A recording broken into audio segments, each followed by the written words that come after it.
வணக்கம். தமிழ் ஃபுட் கார்னரில் இன்றைக்கி உளுந்தங்கஞ்சி செய்கிறதுக்கு தேவையான பவுடரும் அந்த பவுடரை வச்சு சுவையான உளுந்தங்கஞ்சியும் பண்ண போகிறோம். இந்த பவுடரை ரொம்ப சுலபமாக செஞ்சிடலாம்.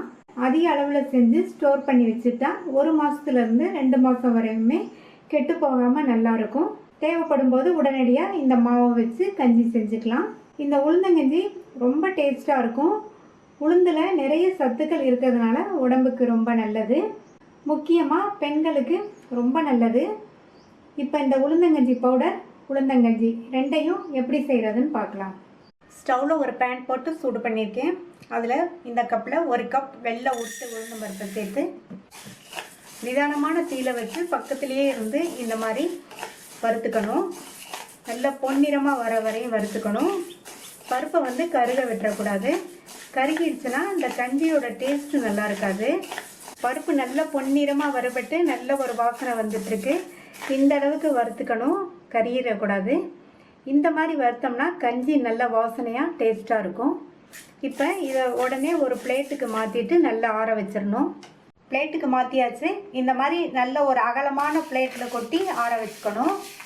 அடுத்து 1 டேபிள் ஸ்பூன் பச்சரிசியை சேர்த்து வறுத்துக்கலாம். இந்த அரிசி செவக்க வறுக்கணுங்கிற அவசியம் கிடையாது. லேசாக பொரிஞ்சு வந்தால் போதும். இப்போ பொரிஞ்சு வந்துருச்சு. இதையும் பிளேட்டுக்கு மாற்றி வச்சிடலாம். வறுத்த உளுந்தும் பச்சரிசியும் நல்லா ஆறிடுச்சு. இப்போ இதை மிக்சி ஜாரில் சேர்த்துடலாம். இப்போ இதை நல்லா நைஸ் பவுடராக அரைச்சிக்கலாம். இந்த மாதிரி நைஸ் பவுடராக அரைச்சிக்கணும். இப்போ இதை பவுலுக்கு மாற்றி வச்சிடலாம். இனி நம்ம அடுத்து கஞ்சியை ரெடி பண்ணிடலாம். உளுந்தங்கஞ்சி ரெடி பண்ணுறதுக்கு இந்த பாத்திரத்தில் அரைச்சி வச்ச மாவுலேருந்து 3 டேபிள் ஸ்பூன் மாவு சேர்த்துக்கலாம். இந்த கஞ்சிக்கு 1.5லேருந்து 2 கப் தண்ணி தேவைப்படும். ஃபஸ்ட்டே எல்லா தண்ணியும் நம்ம சேர்க்க வேண்டியதில்லை. 1/2 கப் தண்ணியை சேர்த்து கட்டி இல்லாமல் கரைச்சிக்கணும். ஃபஸ்ட்டு உடன் கரண்டியோ அல்லது ஒரு விஸ்கை வச்சோ நல்லா கட்டி இல்லாமல் கரைச்சிக்கங்க. மாவை நல்லா கட்டி இல்லாமல் கரைச்சாச்சு. இது கூட 1 கப் தண்ணி சேர்த்துக்கலாம். சேர்த்துட்டு மறுபடியும் நல்லா கலந்து விட்டுக்கணும். 1 கப் தண்ணி சேர்த்து நல்லா கரைச்சி விட்டாச்சு. இன்னும் ஒரு 1/4 கப் மட்டும் தண்ணி சேர்த்து நல்லா கலந்து விட்டுறலாம். கஞ்சி இந்த அளவுக்கு இந்த மாவு நீர்க்க கரைச்சாதான் நம்மளுக்கு வெந்து வரும்போது கரெக்டான கன்சிஸ்டன்சி கிடைக்கும். மொத்தம் நான் 3 டேபிள் ஸ்பூன் மாவுக்கு 1.25 கப் தண்ணி சேர்த்துருக்கேன். இப்போ இதை ஸ்டவ்வில் ஏற்றி வச்சிடலாம். ஸ்டவ் ஆன் பண்ணிவிட்டு மிதமான தீயில வச்சு கைவிடாமல் கிண்டிகிட்டே இருக்கணும்.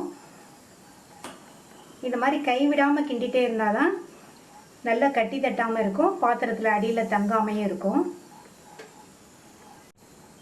இந்த மாதிரி கிண்டிகிட்டே இருந்தோம்னா மாவு நல்லா சூடாகி நல்லா பொங்கி வரும். அது வரைக்கும் கிண்டிகிட்டே இருப்போம். உளுந்தையும் பச்சரிசியும் நம்ம வறுத்து மாவாக்கி இந்த கஞ்சி பண்ணுறதுனால இந்த கஞ்சி குடிக்கிறதுக்கு நல்ல வாசனையாக டேஸ்ட்டாக இருக்கும். முன்னாடியை விடவே கொஞ்சம் திக்காக இருக்குது.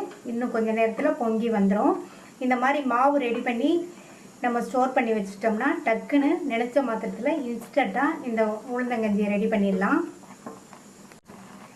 இப்போ கஞ்சி நல்லா பொங்கி வருது. இந்த ஸ்டேஜில் 5 ஸ்பூன் நாட்டு சர்க்கரை சேர்த்துக்கலாம். இந்த அளவு சர்க்கரை சேர்த்தா கரெக்டாக இருக்கும். மாவு 3 டேபிள் ஸ்பூன் சேர்த்தோம். அதே ஸ்பூன்லேயே 5 டேபிள் ஸ்பூன் சர்க்கரை சேர்த்துருக்கேன். சர்க்கரைக்கு பதில் நீங்கள் பொடித்த வெல்லம், பொடித்த கருப்பட்டி எது வேணாலும் சேர்த்துக்கங்க.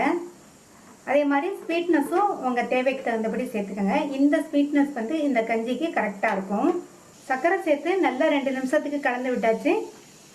இது கூட 1/4 டீஸ்பூனில் பாதி ஏலக்காய் பவுடர் சேர்த்து நல்லா கலந்து விட்டுட்டு 3 டேபிள் ஸ்பூன் தேங்காய் துருவல் சேர்க்குறேன். தேங்காய் துருவல் சேர்க்குறது இந்த கஞ்சிக்கு நல்ல டேஸ்ட்டு கொடுக்கும்.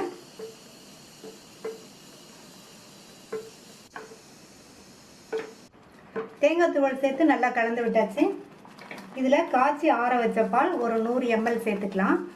இந்த பால் ஆப்ஷனல் தான். நீங்கள் விருப்பப்பட்டால் சேர்த்துக்கங்க. பால் சேர்த்துட்டு நல்லா ஒரு தடவை மிக்ஸ் பண்ணி விட்டுறலாம். பால் சேர்க்காமல் குடிக்கிறதுக்குமே இந்த கஞ்சி டேஸ்ட் நல்லா சூப்பராக இருக்கும். அவ்வளவுதான், நம்மளுடைய சுவையான உளுந்தங்கஞ்சி ரெடி ஆயிடுச்சு. இந்த பவுலுக்கு ட்ரான்ஸ்ஃபர் பண்ணிடலாம். சத்தான உளுந்தங்கஞ்சி பவுடரும் அந்த பவுடரை வச்சு ரெடி பண்ண சுவையான உளுந்தங்கஞ்சியும் ரெடி ஆயிடுச்சு. ட்ரை பண்ணி பார்த்துட்டு உங்கள் கமெண்ட்ஸை சொல்லுங்கள். தேங்க்யூ.